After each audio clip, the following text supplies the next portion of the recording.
Hello everyone, this video is video number 6 of geography for class 10th student of ICSE only.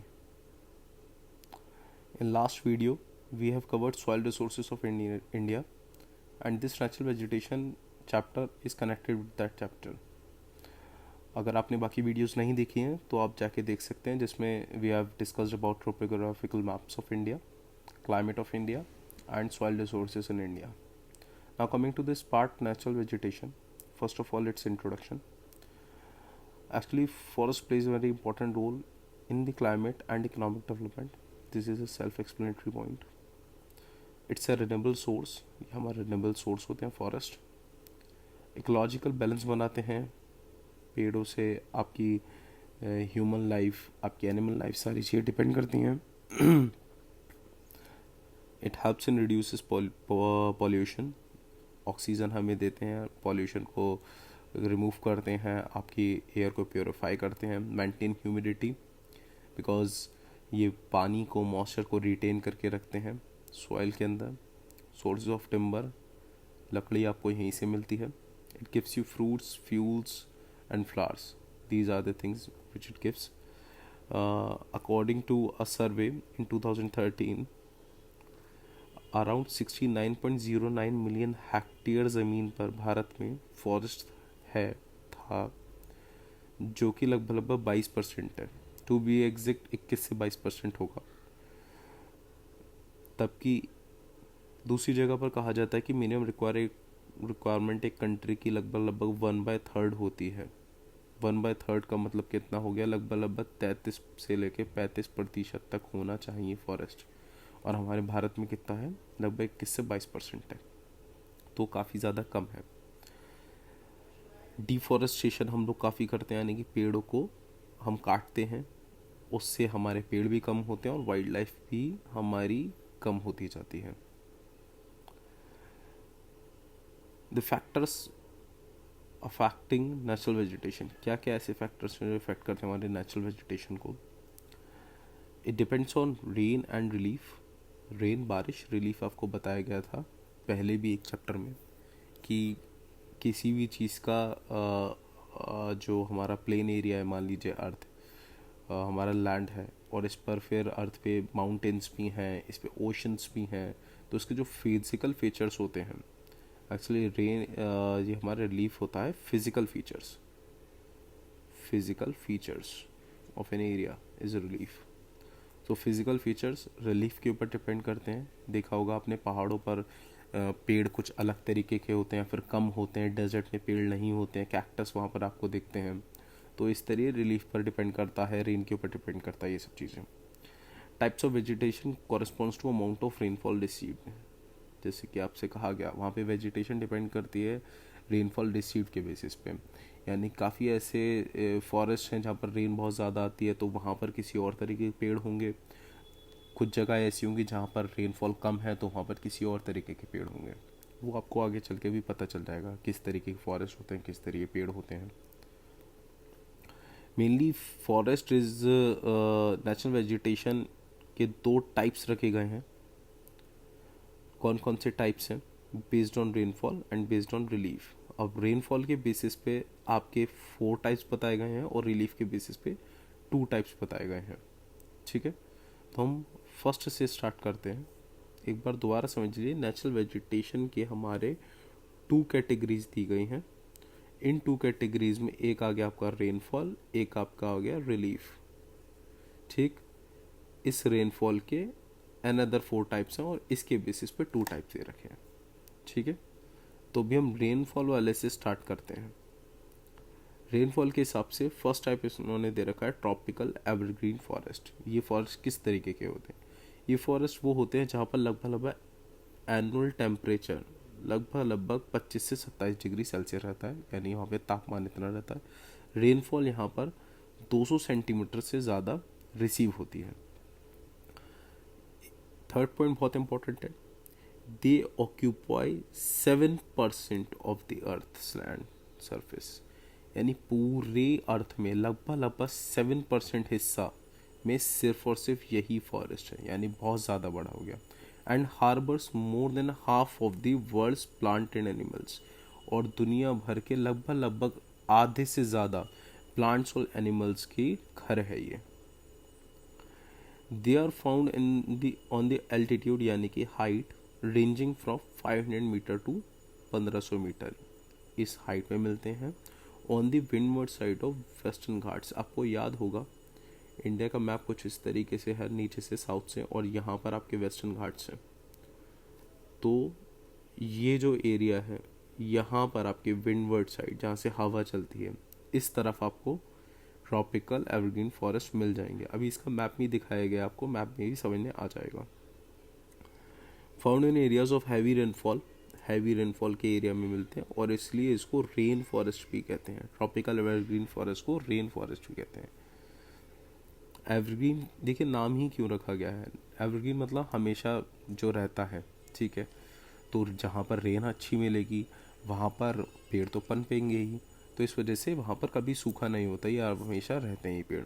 They do not shed their leaves at the time they remain evergreen and are called tropical evergreen forest. ये अपनी leaves को shade नहीं करते हैं। आपने सुना होगा काफ़ी सारे पेड़ जो होते हैं अलग अलग जगह पर अपनी पत्तियों को झाड़ देते हैं, मॉनसून के टाइम में या फिर ऑटम के टाइम में, स्प्रिंग टाइम में। तो ये जो है इनकी शेडिंग नहीं होती है लीव्स की, इस वजह से उसको एवरग्रीन कहा जाता है, evergreen, tropical evergreen forest. Okay, species, अभी देखिए स्पीसीज देखिए, वैसे तो ये फॉरेस्ट इतना ज़्यादा बड़ा है कि पूरे अर्थ का 7% लेता है, लेकिन आपके जो कोर्सेज में कुछ ही स्पीसीज बताई गई हैं उन्हीं के बारे में हम बात करेंगे, वरना अगर हम सबके बारे में बात करेंगे तो वो तो टाइम ही कम पड़ जाएगा, हम सबके बारे में बात कर ही नहीं पाएंगे।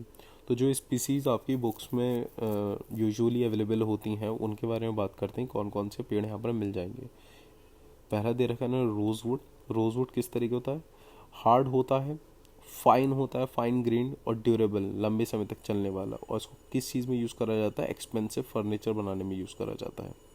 कहाँ पर मिल सकता है ये, Kerala, Tamil Nadu, Karnataka, western side of Western Ghats, ठीक है। शीशम, आपने नाम सुना भी होगा शीशम का काफ़ी, हार्डवुड होती है, एक्सपेंसिव फर्नीचर बनाने के काम आती है। गुर्जन, ये हाउस बिल्डिंग या फिर रेलवे के जो स्लीपर्स या फिर रेलवे फर्नीचर जो होता है उसको बनाने काम आती है, इसका मतलब ये भी काफ़ी हार्डवुड है। वेस्ट बंगाल, अंडमान एंड निकोबार और हिमालयन रेंज में आपको मिल जाएगा। अदर स्पीसीज जो कौन कौन सी मिल सकती हैं, तून, बैम्बू, जामुन, केन्स मीन बैथ। देखिए ये एक हमने दे रखा है मैप आपको ट्रॉपिकल एवरग्रीन फॉरेस्ट का। तो ये जो ग्रीन मार्किंग है इस एरिया में ट्रॉपिकल एवरग्रीन फॉरेस्ट आपको इजीली मिलेंगे। तो ये इंडिया में लगभग इतने पार्ट में ट्रॉपिकल एवरग्रीन फॉरेस्ट है available.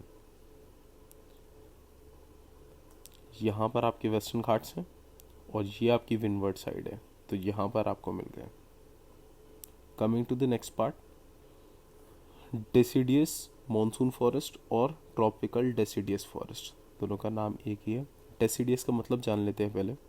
Deciduous means is shedding its leaves annually, यानी कि ये पेड़ अपने लीव्स को शेड करते हैं, ठीक है। तो डेसिडियस से आप ये याद रखिएगा कि हम कौन से वाले जंगलों की बातें कर रहे हैं यहाँ पर। इसमें एवरेज टेम्परेचर लगभग 24 से 27 डिग्री रहता है। एवरेज रेनफॉल 150 से 200 centimetres. MP, UP, Bihar, Chhattisgarh, Orissa and parts of Maharashtra में आपको मिलेंगे। एक चीज़ याद रखिएगा, ये जो चैप्टर है इसमें ज़्यादातर चीज़ें आपको याद करने की, आपकी रिटेनिंग पावर चेक करेगी, इसमें बहुत ज़्यादा समझने की चीज़ें नहीं हैं। Shed leaves for about 6 to 8 weeks during the summer and early summer during March, April when sufficient moisture for leaves is not available। तो इनका कहने का मतलब ये है लगभग ये आपके समर में या फिर स्प्रिंग की स्टार्टिंग में ये अपनी शेड्स करती हैं लीव। वो इस वजह से लीव शेड करती हैं क्योंकि इनके पास सफिशिएंट मॉइस्चर नहीं रहता है अपनी लीव्स को बनाए रखने के लिए, इस वजह से इनको अपनी लीव्स जो है शेड करनी पड़ जाती हैं। अप्रैल और मई में लगभग आपको ट्रीज जो हैं वो बेयर रहेंगे, यानी नॉट क्लॉथेड, यानी कि आप आपको उन पे कोई सा भी पत्ता नज़र नहीं आएगा। Forest of north temperate zone shade their leaves in autumn. North temperate zone यानी कि जो आपका नॉर्थन रीजन में है एरिया, वो ऑटम में आपका शेड करेंगे leaves. Much large area cover than evergreen forest, और ये आपको एवरग्रीन फॉरेस्ट से भी ज़्यादा मिलेंगे।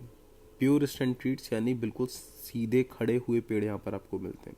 कई बच्चों को ऑटम और स्प्रिंग में और समर में इनमें कन्फ्यूजन हो सकता है, तो उसके लिए दे रखा है आपको। इससे रिलेट करके आप ये पॉइंट समझ सकते हैं। देखिए स्प्रिंग जो है आपकी 1 मार्च से 31 मई तक मानी जाती है, समर 1 जून से 31 अगस्त, फॉल या फिर ऑटम पतझड़ जिसे कहते हैं 1 सितंबर से 30 नवंबर, और विंटर्स आपकी मानी जाती है 1 दिसंबर से 28 फरवरी या फिर 29 फरवरी इन अ लीप ईयर। इससे कनेक्ट करके आप ये वाला पॉइंट देख लें। स्पीसीज यहाँ पर sal, teak, mahua, khair, palash, mango, neem, jackfruit, सेलम and myrobalan, amla, sandalwood, Chandan. Jack fruit शायद आप जानते ही होंगे। देखिए ये टीक भी एक बहुत कॉमन आपकी लकड़ी है, जो आप बहुत लोगों से सुनते भी होंगे। अगर आप यहाँ कोई कारपेंटर वगैरह काम करते होंगे या फिर आप किसी इस तरह की फैमिली से जुड़े हुए, तो इस तरह के पेड़ों का नाम आपने ऑलरेडी सुना होगा, टीक, साल। देखिए टीक किस काम में आती है, ये भी फर्नीचर बनाने के लिए यूजुअली काम में आती है, हाउस कंस्ट्रक्शन की, शिप बिल्डिंग के। कैन रेसिस्ट वाइट आंट्स यानी कि दीमक से ये बच सकती है। डू नॉट एरोड और रस्ट आयरन नेल्स, यानी जो आप उसमें आयरन नेल्स आएंगे उस पर एरोड या फिर रस्टिंग नहीं आती है। महाराष्ट्र, एमपी, असम, उड़ीसा, बिहार, तमिलनाडु में आपको इजीली मिल सकती है। इसके अलावा साल भी एक हार्ड वुड होती है, वाइट अंट रेजिस्टेंट, दीमक नहीं लगेगी इस पर। प्योर लार्ज स्टैंड, बिल्कुल सिंपल सीधे खड़े पेड़ होते हैं। रेलवे स्लीपर, हाउस बनाने में काम आती है। कहाँ मिलेगा आपको, north, central and north east India में आपको मिलेगा। सैंडलवुड, चंदन खुशबूदार होता है, आपको पता ही है। वेरी इकोनॉमिकल, बहुत महंगा भी बिकता है, इसलिए पैसों के मामले में बढ़िया रहता है। हैंडीक्राफ्ट्स बनाने काम में आता है, कार्विंग के काम में आता है, परफ्यूमरी और कॉस्मेटिक्स के काम में आता है। मेनली फाउंड इन कर्नाटक में आपको मिलेगा। सीमल कौन सी है लकड़ी, सॉफ्ट होती है, वाइट होती है, ये छोटे छोटे मैच बॉक्सेस बनाने में या फिर खिलौने बनाने में या पैकिंग केसेस बनाने में काम आती हैं। आंवले का नाम आपने सुना ही है, ये एक फ्रूट है जो टनिंग लेदर यानी कि लेदर को रखने के लिए, उसकी फिनिशिंग देने के लिए ये काम आता है, जिससे कि लेदर ख़राब ना हो, इस वजह से आंवला काम आता है। डाइंग के काम में भी आता है ये, और एमपी, उड़ीसा और महाराष्ट्र में आपको मिल सकता है। आंध्र प्रदेश में भी मिल सकता है, तेलंगाना, तमिलनाडु, कर्नाटका में मिलेगा। यूकलिप्टस काफ़ी कॉमन प्लांट है हमारे नॉर्थ साइड में, रामपुर में भी आपको काफ़ी मिलेगा। टॉल होता है, पेपर इंडस्ट्री के बहुत ज़्यादा काम आता है, और इसका जो ऑयल है वो मेडिकल पर्पसेस में भी काम आता है। नेक्स्ट देखिए, ये इसका मैप है, ट्रॉपिकल डेसिडिस फॉरेस्ट कहाँ कहाँ पर अवेलेबल है। तो वहाँ पर एक पॉइंट था कि एवरग्रीन फॉरेस्ट से काफ़ी ज़्यादा ये फॉरेस्ट है, तो आप देख सकते हैं कितने सारे एरियाज़ में है। या बस ये बीच का कुछ पार्ट छोड़ा गया है, राजस्थान साइड छोड़ा गया है, और ये जो ठंडे इलाके होते हैं नॉर्थ ईस्ट या फिर इसके, ये छोड़ेंगे। बाकी पूरे भारत में लगभग डेसिडिस मानसून फॉरेस्ट ही है। Coming to the next part, next आ गया हमारे desert and semi desert vegetation. Desert या सेमी डेजर्ट वेजिटेशन से आपको पता चल रहा होगा कि यहाँ पे रेनफॉल कम होती होगी। एवरेज टेम्परेचर 25 से 27 डिग्री रहता है, और आपका रेनफॉल आपकी रहती है लगभग 25 सेंटीमीटर। और ये आपको कहाँ का मिल जाएंगे, Kutch, Saurashtra, south west Punjab, Rajasthan, dry parts of Deccan प्लेटू का आपने नाम सुना ही होगा, मैप में कई बार देखा भी होगा। तो डेक्कन प्लेटू के ड्राई पार्ट्स में भी आपको मिल जाएगा। इसके अलावा यहाँ पे प्लांट किस तरीके ग्रो करते हैं, जो यहाँ पर प्लांट ग्रो करते हैं उन्हें ज़ाइरोफाइट्स कहते हैं। क्या कहते हैं, ज़ाइरोफाइट्स। इनका मतलब क्या है, इनका मतलब ये है कि इनकी ना या तो थिन लीव्स होती हैं, पतली पतली लीव्स होती हैं, या फिर नो लीव्स होती हैं। ज़ायरोफाइट्स वो प्लांट होते हैं जिनकी या तो बहुत पतली लीव्स होंगी या फिर कोई लीव्स होती ही नहीं है। इसके अलावा इम्पॉर्टेंट पॉइंट है, इनकी लॉन्ग रूट होती है, क्योंकि यहाँ पे पानी कम है तो इस वजह से इनकी रूट्स, जड़ें काफ़ी ज़्यादा लॉन्ग होती हैं। काफ़ी मोटी थिकी फ्लैश स्टैम्प होती है जिसमें कि काफ़ी सारा पानी स्टोर करते हैं। स्पीसीज यहाँ पर कौन कौन सी मिलेगी आपको? बाबुल, डेट पाम यानी खजूर, खैर, खैर किस तरह का पेड़ है? Strong hard, used for fuel, और बैर। ये आपको दिखा भी देते हैं कि किस किस तरीके के पेड़ हैं। ये बाबुल इस तरीके के पेड़ को कहते हैं, देखा होगा आपने कॉमनली। खैर ये है, ये टिम्बर के काम में आता है, टिम्बर डाइस के भी काम में आता है, और इसमें वाइल्ड डेट्स भी आते हैं। डेट्स का मतलब खजूर है। और बेर, ये काफ़ी कॉमन प्लांट है, आपने देखा ही होगा इस तरीके के। नेक्स्ट पे आते हैं, ये आपका मैप है कि आपका desert and semi desert forest vegetation कहाँ कहाँ मिलेगा। तो वो इस पार्ट में है और इस पार्ट में आपको मिलेगा। नेक्स्ट आपका आ गया scrub and thorn forest. Scrub का मतलब होता है झाड़ीदार, और थॉर्न का मतलब होता है कांटे। झाड़ीदार और कांटेदार फॉरेस्ट। ये कैसा है? यहाँ पर टेम्परेचर 25 से 30 डिग्री रहता है, रेनफॉल 100 सेंटीमीटर से कम है, और ये आपको कहाँ मिलेगा? नॉर्थ वेस्ट इंडिया में, राजस्थान, वेस्टर्न हिमालय, कच्छ, वेस्टर्न पंजाब, यहाँ पर मिलेगा। लो श्रब्स यानी छोटी छोटी झाड़ियाँ होती हैं जिनकी लंबी लंबी रूट्स होती हैं, और यहाँ इसमें कांटे भी होते हैं। या इस तरीके की यहाँ पर आपको स्पीसीज मिलेगी। Species long roots, thorny branches, small fleshy leaves, example खैर। यहाँ पर खेर का प्लांट भी मिलता है आपको, सॉरी ट्री।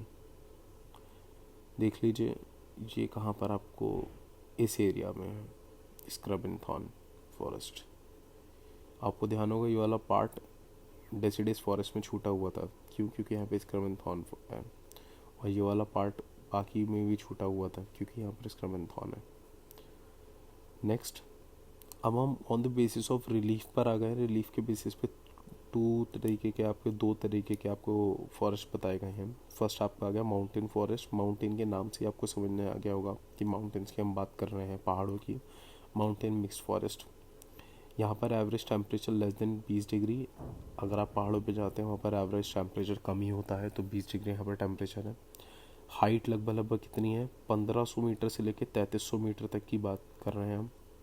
रेनफॉल यहाँ पर कितनी होती है? रेनफॉल आपकी होती है 150 से 200 सेंटीमीटर।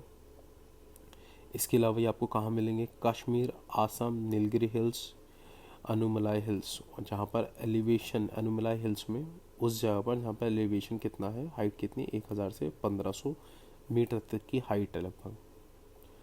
इसके अलावा mixed deciduous shed leaves and coniferous evergreen cone shaped leaves forest.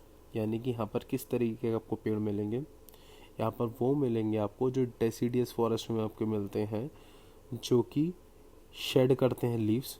एक तो इस तरीके प्लांट मिलेंगे, और कॉर्नी फॉरेस्ट मिलेंगे, यानी कि जो एवरग्रीन फॉरेस्ट है, एवरग्रीन पेड़ हैं, और जिनकी जो लीव्स होती हैं वो कोन शेप में होती हैं, इस तरीके की लीव्स होती हैं।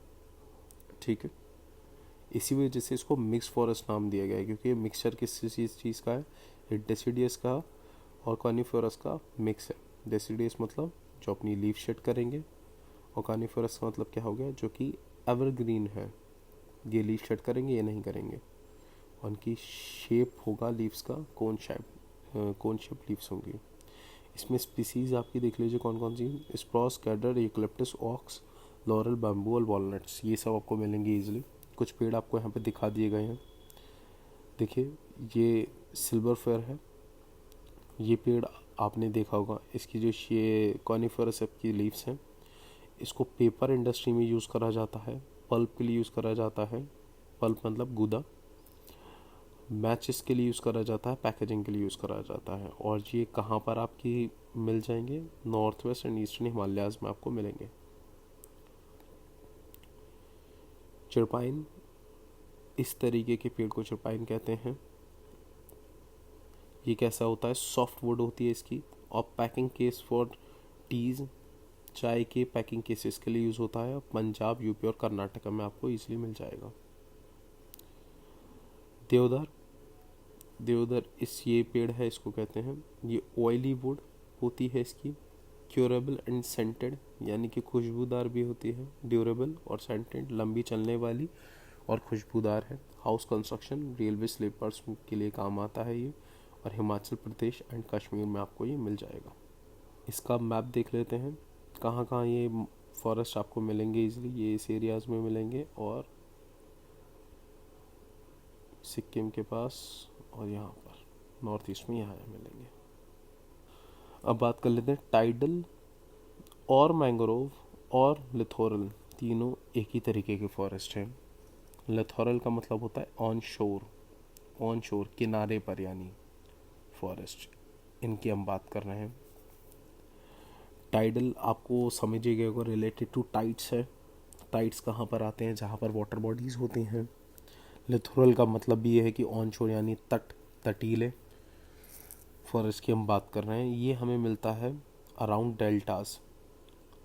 डेल्टा का मतलब क्या होता है, land on mouth of river. आपको पहले भी बताया गया, ज्योग्राफी में बहुत कॉमन वर्ड है डेल्टा।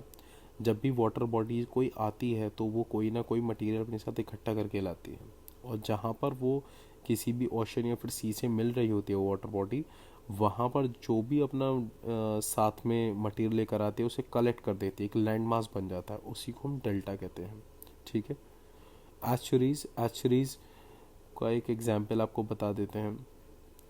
मान लीजिए ये किनारा है और यहाँ से रिवर्स आ रही हैं और इस तरीके से अंदर जा रही हैं, यहाँ पर ओशन है कोई। ठीक है। तो ये जो फॉर्मेशन आपकी बन रही है, ये जो फॉर्मेशन है इसे एस्चुरीज कहते हैं। यानी ओशन से मिलने से पहले या फिर सी से मिलने से पहले जो ट्रिब्यूटरीज रिवर्स की जो जाती हैं उसे एस्चुरीज कहते हैं, इस फॉर्म में जो जाती हैं। टेम्परेचर यहाँ पे लगभग 26 से 29 डिग्री रहेगा।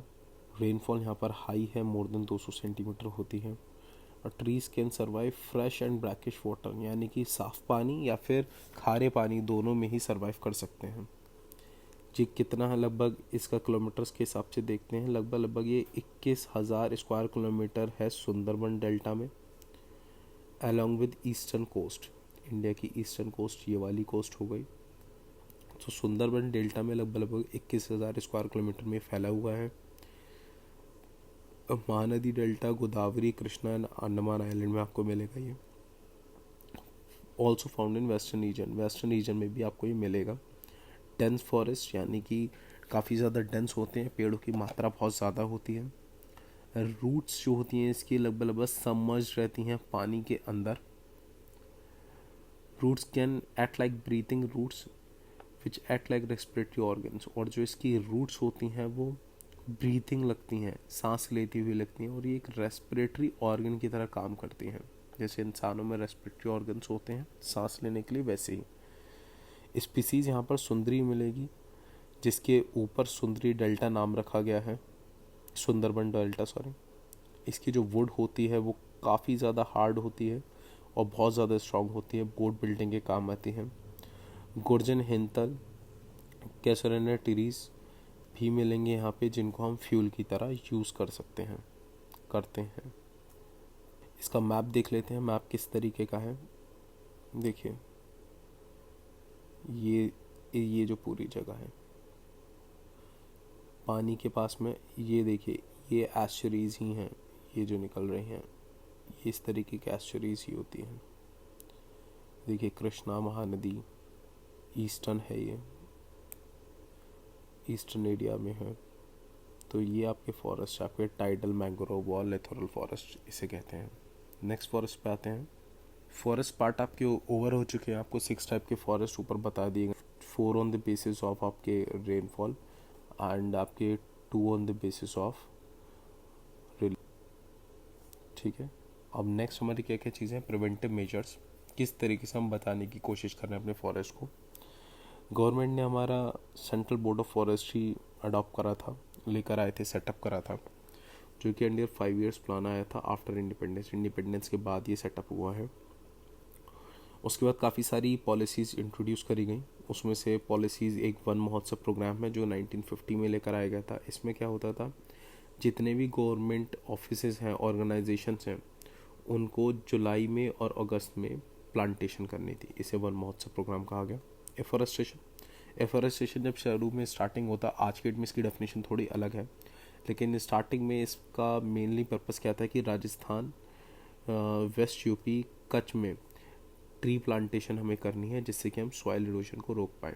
देखिए, अगर ज़्यादा से ज़्यादा पेड़ होंगे तो वहाँ की सॉइल जो है, रूट्स जो हैं उस सॉइल को पकड़ लेती हैं, तो वहाँ पे सॉइल इरोजन नहीं होता है। तो इस वजह से ये फॉरेस्टेशन लेकर आ गया। रीफॉरेस्टेशन 2 सैपलिंग्स का मतलब होता है यंग ट्रीज।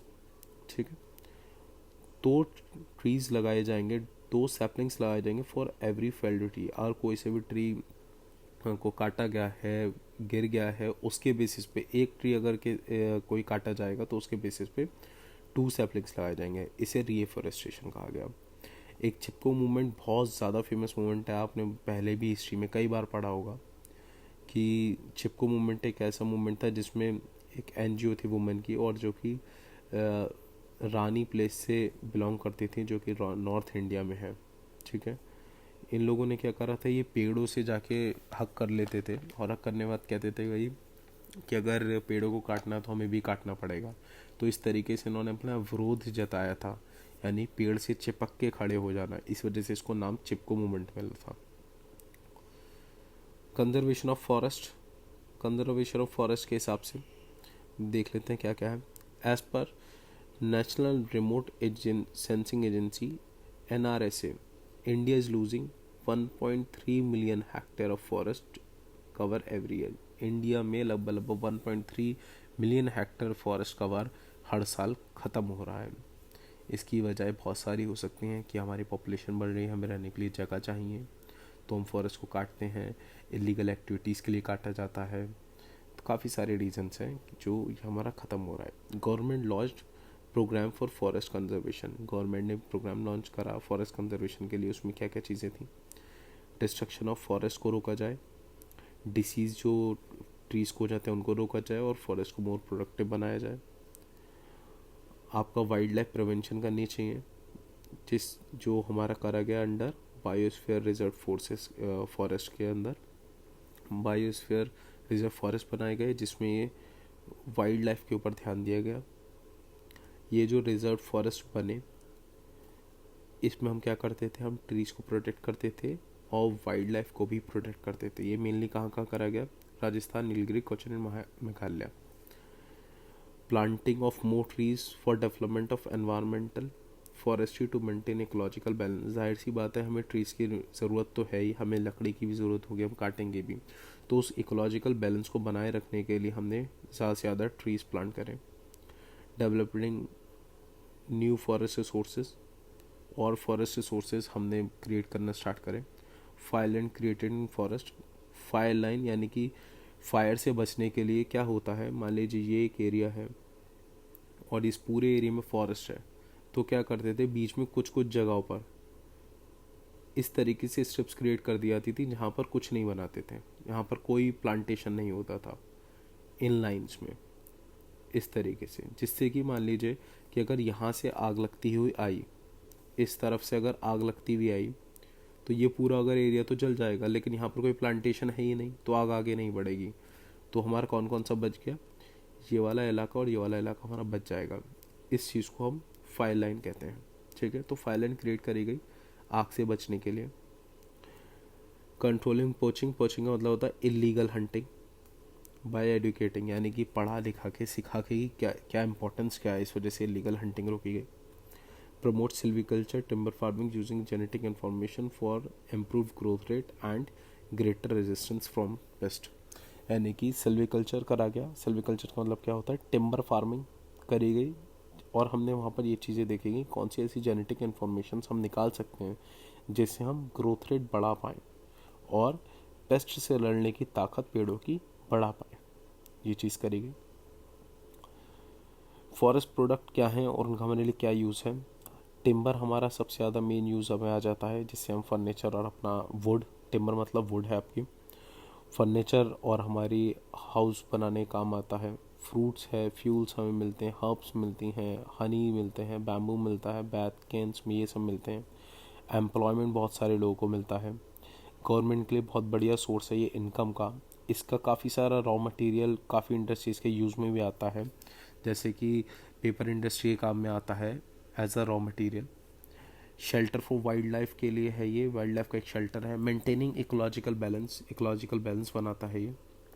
सॉइल इरोजन आपको ऊपर भी बताया गया था कि जड़ें जो हैं सॉइल को पकड़ लेती हैं, इस वजह से सॉइल इरोजन बचता है, नहीं होता है। प्रिवेंट फ्लड्स आने से ये रोकते हैं। एनवायरनमेंट को आपके प्योरीफाई करते हैं, हवा को क्लीन करते हैं, इसलिए क्लीन एनवायरनमेंट।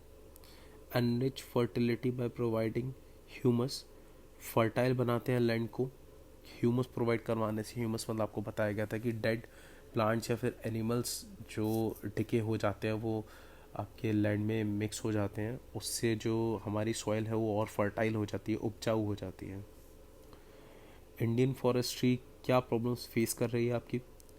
प्रॉब्लम्स वो ये फेस कर रही है कि यहाँ का जो फॉरेस्ट कवर है वो काफ़ी ज़्यादा लो है। आपको सबसे पहले बताया गया था 21 से 22% हमारे इंडिया में है, तबकि होने लगभग 33 से 35% चाहिए।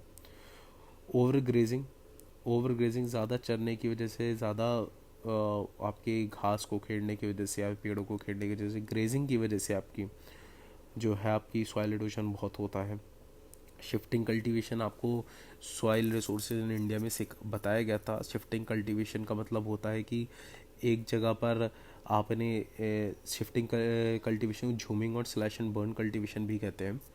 इसमें क्या होता है कि आप एक पीस ऑफ लैंड आपने लिया और उस पर आपने फार्मिंग एग्रीकल्चरिंग करी आपने, और इस लैंड पे करने के लिए आपने यहाँ पर जितने भी पेड़ थे उन सबको काटा, उनकी जड़ें सारी जला दी और फिर उसके बाद यहाँ पर करा। और यहाँ इस वजह से जब करने के बाद आप कुछ टाइम बाद इस एरिया को छोड़कर चले गए तो ये वाला एरिया तो आपका बेकार हो जाता है।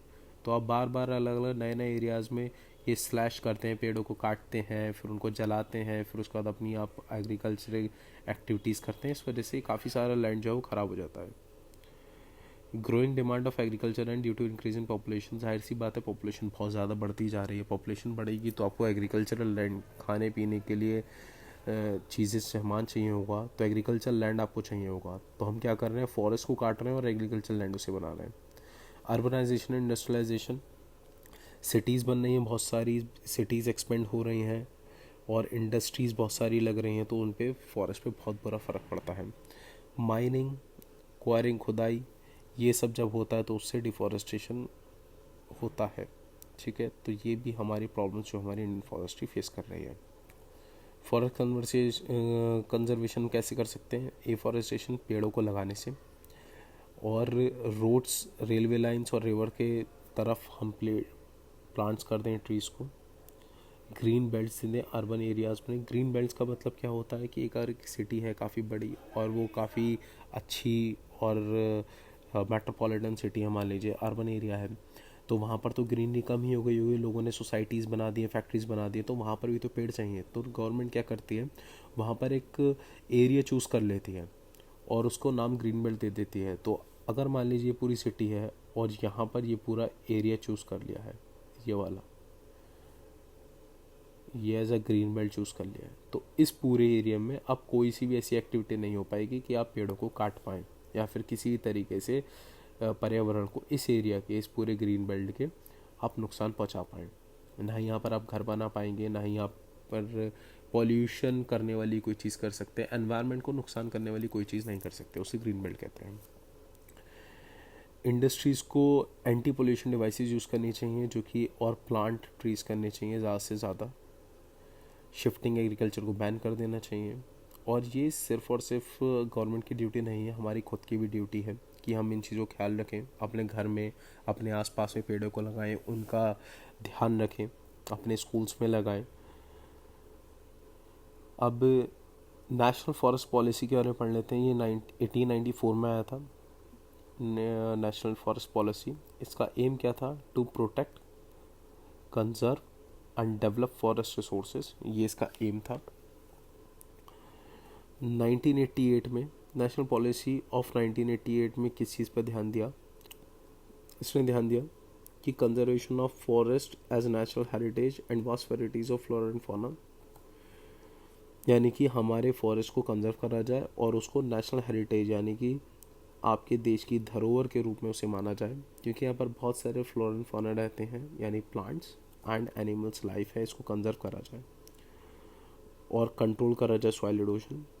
Check on extension of sand dunes वहीं पर बनते हैं जहाँ पर कोई पेड़ वगैरह होता है, वो उसकी जड़ें पकड़ लेती है रेत, तो उस जगह पर सैंड ड्यून्स बनने हो जाते हैं, स्टार्ट हो जाते हैं। तो अगर वो सैंड ड्यून्स अगर छोटे हो रहे हैं, कम होते जा रहे हैं, तो जाहिर सी बात है वहाँ पर जो प्लांटेशन है वो कम हो रही है। तो इस वजह से सैंड ड्यून्स को चेक करा जाए। सैंड ड्यून्स मतलब रेत के टीले टू बी एग्जैक्ट। इसका नेक्स्ट पॉइंट क्या था? Steps to create massive movement of people in forest management, यानी कि लोगों का एक मूव स्टार्ट करा जाए कि वो फॉरेस्ट मैनेजमेंट के अंदर जाना स्टार्ट करें, फॉरेस्ट के बारे में जानना स्टार्ट करें। अगर वो जानेंगे तो उसकी कदर कर पाएंगे। इसके अलावा सोशल फॉरेस्ट्री प्रोग्राम चलाया गया। सोशल फॉरेस्ट्री प्रोग्राम में क्या था? Objective to create awareness regarding conservation of forest and to meet the needs of rural people regarding timber and fuel, यानी कि लोगों को अवेयरनेस भी क्रिएट करें और साथ ही साथ जो लोग रूरल एरियाज़ में रहते हैं, क्योंकि वो तो पेड़ों से ही वोट्स लेते हैं और उन्हीं को जलाते हैं, उन्हीं का काम में लेते हैं, तो उनको एजुकेट भी करें और साथ ही साथ उनको वो चीज़ अवेलेबल भी करवा दें।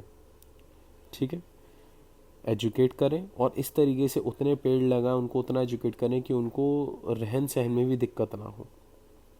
एग्रो फॉरेस्ट्री आज के में नाम सुनने में थोड़ा डिफरेंट सा लग रहा है, लेकिन हमारे आसपास एग्रो फॉरेस्ट्री होती है।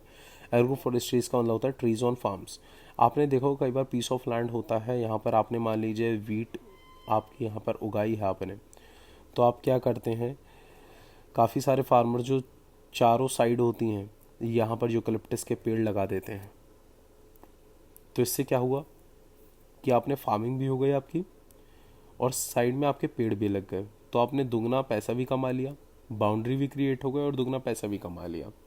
तो इससे क्या हुआ, आपने ट्रीज़ भी लगा दिया अपने फार्म में और आपने उसको क्रॉप के साथ आपने अपने ट्रीज़ के मिक्सचर को कंबाइन कर दिया, जिससे कि आपको और ज़्यादा आपको पैसा आप कमाएंगे। ठीक है, तो ये आपको डबल बेनिफिट इसका मिलने लगा। तो फिलहाल आपके नेचुरल वेजिटेशन में सिर्फ इतना ही है और ये काफ़ी इजी चैप्टर है। हम कोशिश करेंगे अब नेक्स्ट वीडियो भी आपकी जल्द से जल्द आए। आने वाली वीडियोस जो है आपकी एक पूरी प्रॉपर एक यूनिट को एक ही वीडियो में कंप्लीट करने की कोशिश करेंगे। Okay, thank you.